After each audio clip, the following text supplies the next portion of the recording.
When the film first came out, I was in line, same as everybody else. I loved the Ghostbusters film. I thought it was a terrific piece of entertainment. Very funny, very exciting.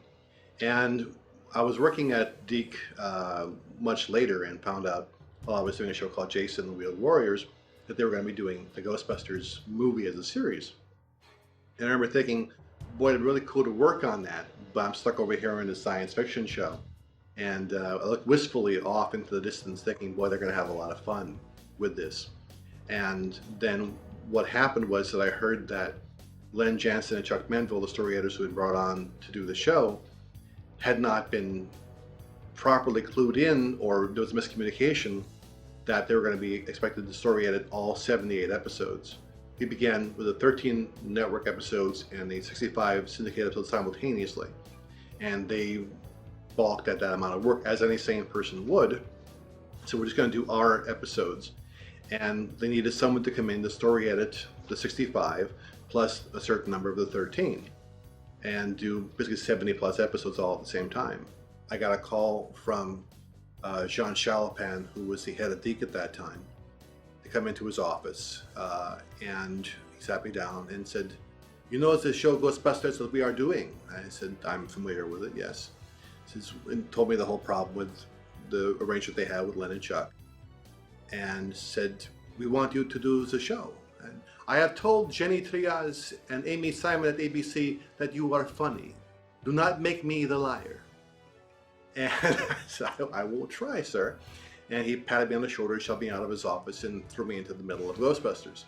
And at that point, it was just getting as fast as I could in terms of getting up to speed, getting the writers that I wanted, and a chance to really do a show where I could have fun and that has some cool stories being told. In starting off story editing the show, the first obligation that I had was to bring in the writers who I could trust to do a good job for me.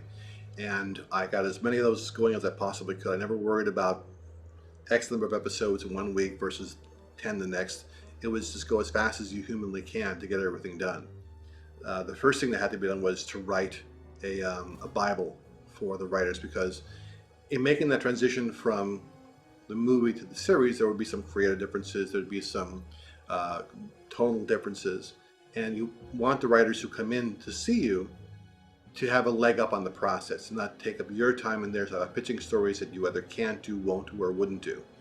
So I wrote up a writer's guidelines, gave it to the writers, sent them away, and then on a regular basis in would come premises and pitches, 3, 4, 5 times a day from different people. And of the 78 that were done that first year, I probably saw 300-400 pitches and premises that came in. For every writer that came in with 10 premises, I pick up one. And that was a high rate of attrition. A lot of shows had a much lower rate of attrition, but I put a very high standard on Ghostbusters as far as the kind of stories that we would tell.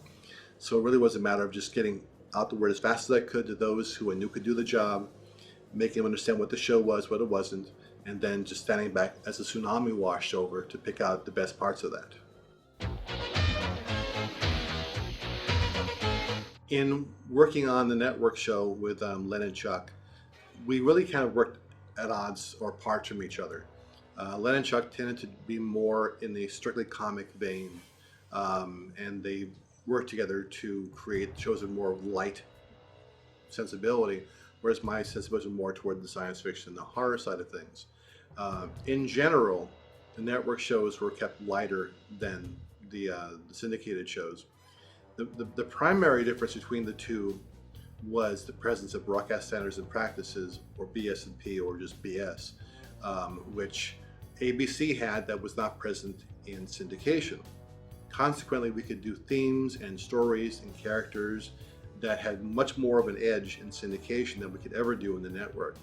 I always try to get things past the network guys and try to slip things in that they wouldn't recognize, with varying degrees of success. Whereas in the syndicated versions, I never had to try and trick anybody. It was all very much in the open. The biggest conflict we had with BS&P was on an episode where, I believe it was the Halloween Door, where we had, I referenced the Necronomicon, which is a fictional book written by H.P. Lovecraft.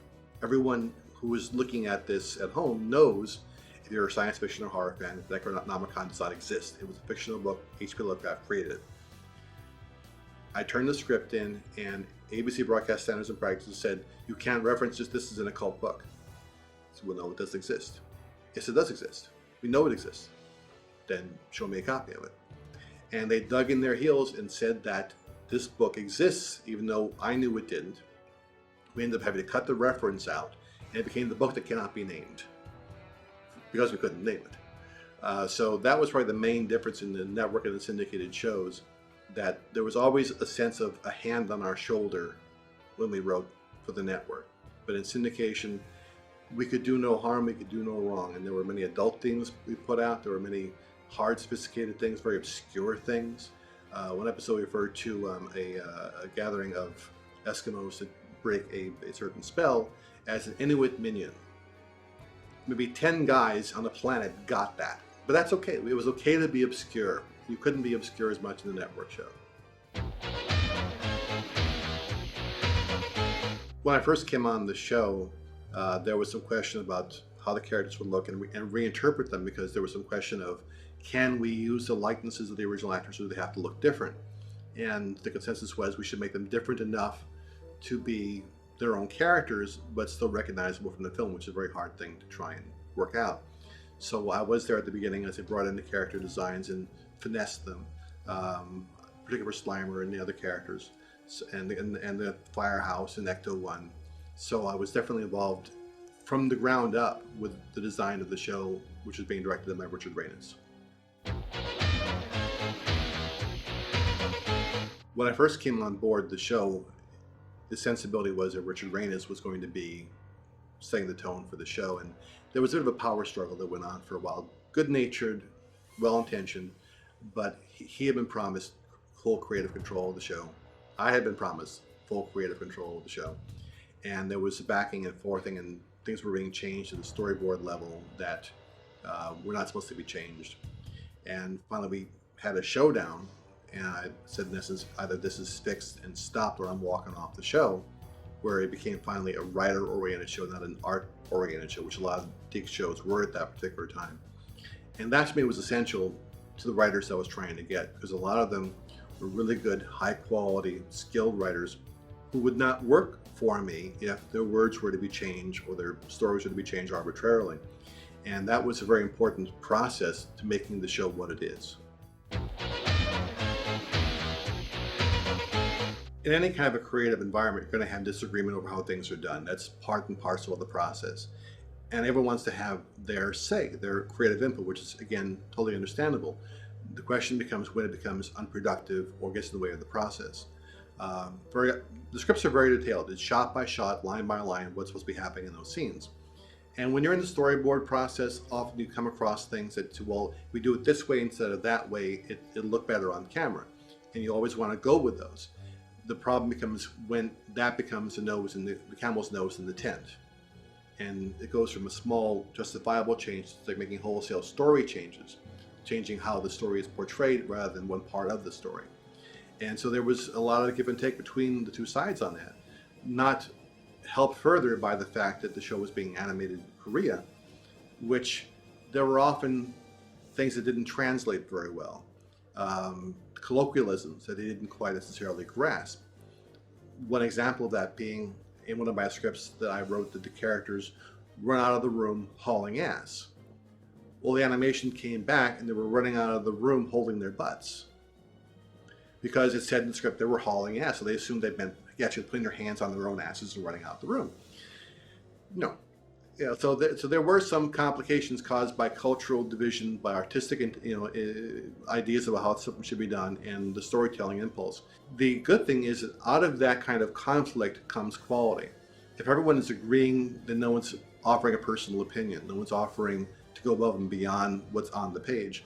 So you want to have a measure of that. The question is managing it so it doesn't get in the way.